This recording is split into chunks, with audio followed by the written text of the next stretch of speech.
Hello viewers, welcome back. In our previous session, we have discussed about what is Android, how it came into the market, who is the father of Android, what are the different versions released so far, and the form factors where we can develop applications, and what are the technologies you should know to start developing Android apps. In this session, we are going to discuss about Android architecture.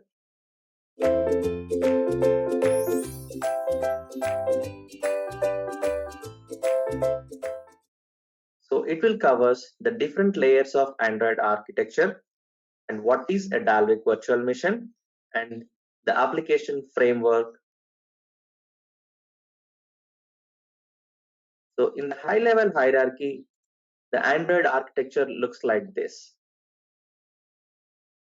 Here in Android architecture, the different people have different roles and the different placements. Initially, when you want to release a device or a product out for the users, the manufacturer has to manufacture or get ready the product for the marketing, and within that, once the hardware shell has been, means mobile has been prepared, then the software people will port the Android software onto the mobiles, and thereafter, so the application developers will develop applications to the end users. So now let us see one by one from the bottom and how where we place in the Android architecture and why it became so robust in the entire mobile market. The bottom layer is Linux kernel, the hardware layer. So here the kernel is going to provide an abstraction layer between the hardware and entire software stack. So if you see here at the bottom in this layer, you will find all the drivers related to the hardware like binder IPC, power management related to the batteries, audio drivers, like some of the device comes with Dolby surrounding systems, the Wi-Fi drivers, keypad drivers. So keypad drivers means where it has a flexibility to work with multiple languages and all. Display driver, what is the resolution, size, OMLED, OLED, LED, so what kind of the screen it is. So initially Android has been built on Linux version 2.6 for the core system services like the security, power management, processing, memory management, the networking related, and all the different driver models for each hardware aspect. So this kernel is going to act like a bridge between your hardware and software. To understand simply, is going to act as a bridge between hardware and software. Above this Linux kernel layer, we have a libraries layer.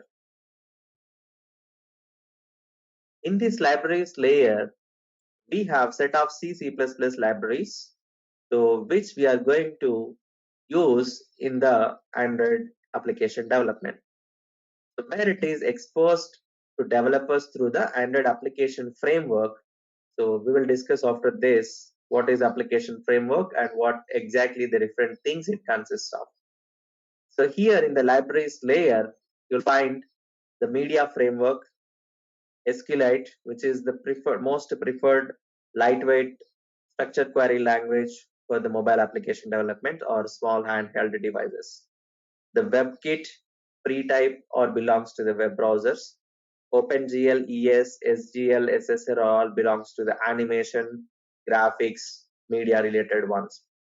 So in the green color in our architecture is going to represent the libraries which are not belongs to the Android. They're all C, C++, database related libraries, graphics related libraries. At the same layer, we have another option or another part is called as ART we call it as, in elaboration, Android runtime. So this Android runtime is going to provide the functionality available in the core libraries of Java programming languages along with the Dalvik virtual machine. Means what? It has core libraries of the Java along with the Dalvik virtual machine, DVM we call it as. In the Java, it is JVM, Java Virtual Machine. Here it is DVM, Dalvik Virtual Machine, because he invented this virtual machine. Dalvik invented the virtual machine. So that is why we are calling that as a Dalvik Virtual Machine. What does this DVM do? Usually, before going to this, let's brief about the JVM, Java Virtual Machine. In the Java Virtual Machine, the Java code will be compiled into the .class file or the executable bits and bytes. So here we will use Java compiler. The same way in Android also, this Dalvik virtual machine is going to execute the files, Java files in a Dalvik executable format at the end. So to convert your Java files into Dalvik executable format, so we are going to use the same Java compiler, that is JIT, just-in-time compiler, which will convert your .java code into .class, means .java file into .class. Here, it's going to comes with a new tool in the Android, that is DX tool. So it's going to convert your class file into Dalvik executable format. So this particular DEX format is optimized for the minimal memory footprints. So to increase the processing speed and all this. So sometimes in the interviews, they may ask you what is the difference between JVM and DVM, means Java Virtual Machine and Dalvik Virtual Machine. Just simply give the answer like JVM is a heavyweight component, whereas DVM, Dalvik Virtual Machine, is very lightweight component. That is the major difference. After this layer, we have application framework. So this application framework consists lot of libraries or APIs, whatever you call, to do the Android application development. So here we have a different managers like activity manager, window manager, content providers, view system, package manager, telephony manager. If you see everywhere it is suffix with manager. So simply to understand the concept, in any organization, you might find different managers in a different sector, means different aspects. Sales manager, HR manager who do some job, hiring, firing, pay scale management and all. Project manager who deals with the projects. Sales manager who deals with the sales. Marketing manager who deals with about the marketing of a product. Who is going to coordinate with the sales team and the product team. Means like development team. So they are working together as well. So like that, in our Android, to do the application development, in the application framework, we have different managers who do their different job roles, who do has different job roles. Activity manager. So Android is pretty easy because the label or the term itself will give you the definition. Activity manager. It manages the activities of your application with simple life cycle. We'll discuss in detail what is activity lifecycle in our future sessions. Content providers enables one application content to the others. Simple. Content provider, which will provide the content. That's it. To whom? To other applications. View system. To build the application's UI, we will use view system. This consists of buttons, radio button, checkboxes, text views, edit text, something like that, and more complex views also there like time picker, date picker, menus, and all. We will discuss in detail when we come to the respective topics. Notification manager, which will executes and manages all the notifications and alerts, etc. Like whenever you get a Facebook alert or WhatsApp alert, means Facebook notification or WhatsApp notification, you will see a small icon on the status bar tray on your mobile. So that will be handled by notification manager. Resource manager, who will manage the resources. What kind of the resources? Non-coded Android resources, means which you do not code, like images, backgrounds. They're all called as non-coded Android resources, like images, etc. Telephony manager, which will manage the telephony related operations like making calls, something like dialed calls, missed calls, So all received calls information, SMS, all these things will be taken care by this telephony manager. Location manager, who manages related to the locations. We'll discuss in detail in our future sessions about all this. So these, we have different managers to do different jobs in the application framework. The final and foremost, the top layer in the Android architecture is applications. So here we have two different kind of applications in our mobile, in our Android. One is built-in apps. When you purchase your mobile, you'll find some default applications which are mandate for everyone. Some are from Play Store where we will download. So built-in apps like Gmail or email, SMS, contacts, Google Maps, calendar. These are all the default applications which are mandate for every form factor. From the Play Store means we will download to enjoy ourselves. Let us suppose you fond of PUBG game or Road Rash game, whatever it is, Angry Birds, or you fond of cricket, you want to watch online cricket, you'll go for Hotstar app.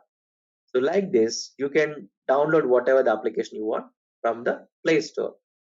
So apart from these two, let us suppose Hotstar, Crickbuzz are there. If you see nowadays, Facebook, Amazon, Flipkart apps became default in our mobiles. Why? Because that is what we call it as integrated model. Means the company has a tie-up with the Flipkart, Amazon, and all these.